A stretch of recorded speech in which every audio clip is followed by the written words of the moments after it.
Welcome to Unique English Stories, your place for heartfelt bedtime tales that soothe the soul. Tonight, we have a beautiful journey of love, destiny, and unexpected connections. Join us as we follow George, a dedicated architect with a mind built on structure and logic, who embarks on a train ride that will change his life forever.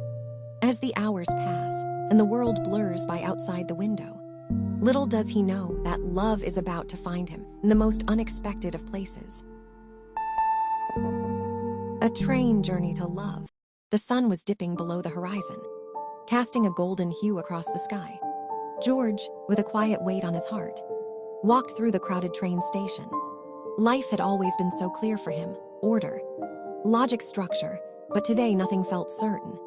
His world, once filled with plans and blueprints, had come crashing down after a heartbreak that left him hollow and empty. The city, with its two familiar streets, reminded him of everything he was trying to escape. He needed distance, time to heal, time to think, time to breathe. So, without any particular destination, he boarded the train, ready for 12 hours of motion and solitude. The journey would take him far from his past, but perhaps it would also bring him closer to himself. As the train started its long, winding journey, George settled into his seat, watching the world blur by. The rhythmic hum of the train and the soft rocking motion were soothing, but his heart still ached. He closed his eyes, hoping the silence would fill the emptiness inside. But then, something unexpected happened. The door to his compartment opened, and in walked a burst of color. She had wild, red-brown hair and artist-smudged clothes, and a smile that radiated warmth and life. Her name was Sophia, and she was traveling to a retreat in the mountains.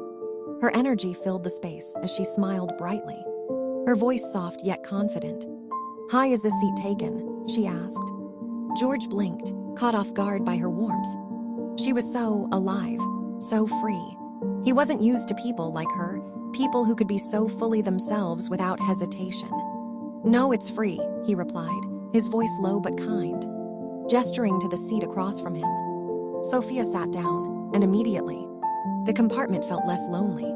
She spoke excitedly about her art, how painting was her way of expressing what words couldn't. She spoke of colors, shapes, and emotions, bringing to life a world that George had never truly noticed before.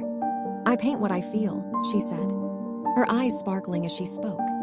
"Art is my way of telling stories that the world doesn't always hear." George, though quiet and reserved, was drawn to her passion. He spoke about architecture, how each building was like a story in itself, built with purpose and meaning. He told her how every structure was a canvas, shaped with intention. Buildings have their own personalities. He said, every line, every window, every space, it's all part of the story they tell. Sophia's eyes lit up. "That's beautiful. I think that's why I love old houses. They have so much history, so many stories." Their worlds were different, his defined by structure, hers by emotion, but in that moment, they found a beautiful harmony in their differences.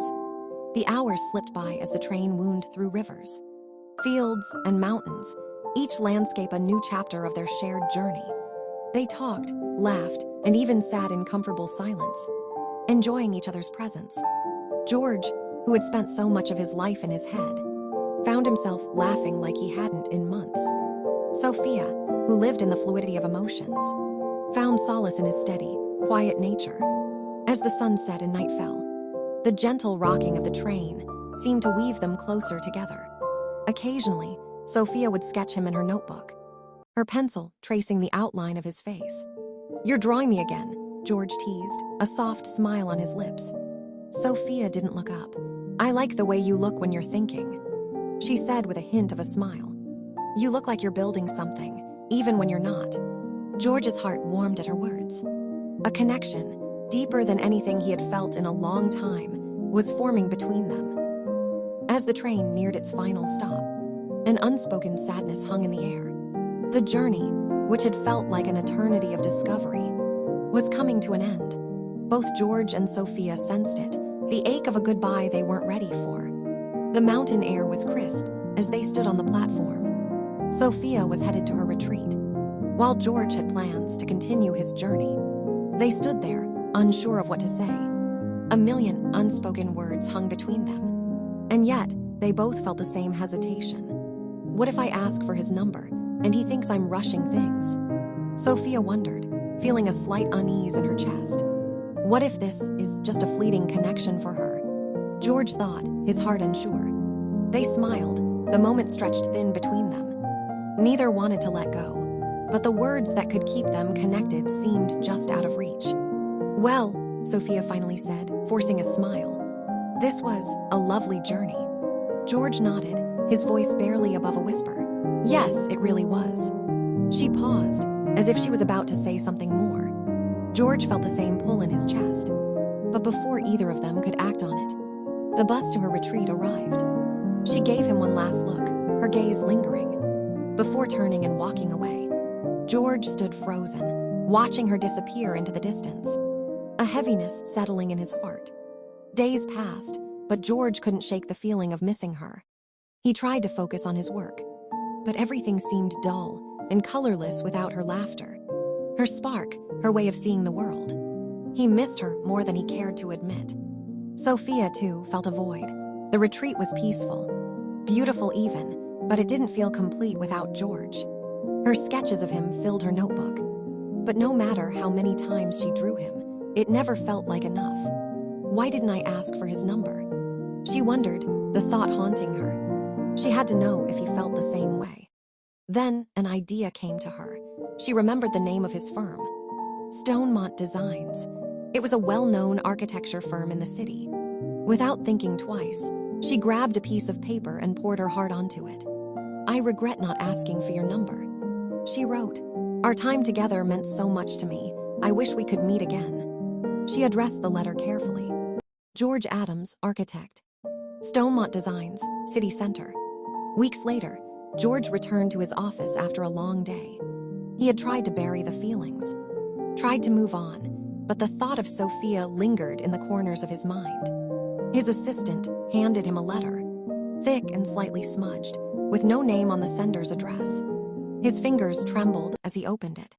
When he saw the handwriting, his heart skipped a beat. It was her. He read through the letter, his chest tightening as he reached the end and saw her number, written in delicate script. Without a second thought, he dialed the number, his heart racing. The phone rang twice before he heard her familiar voice on the other end. Hello. Sophia, he whispered, the word escaping him like a breath he'd been holding for too long. She gasped softly, George. And in that moment, everything felt right.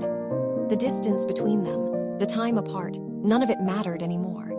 They had found their way back to each other.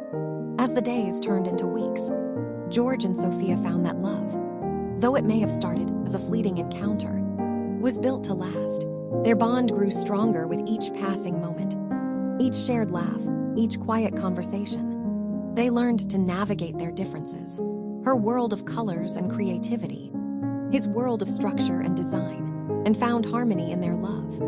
Their connection, once a spark, had blossomed into something beautiful. And though life continued, the love they shared was a constant, grounding force in their lives. As the moon rose high in the sky, casting a gentle glow over the world, George and Sophia sat side by side, ready to face whatever the future held, together. And as you drift into a peaceful sleep, remember that love is a journey, and sometimes it finds us in the most unexpected places. Good night, sweet dreams.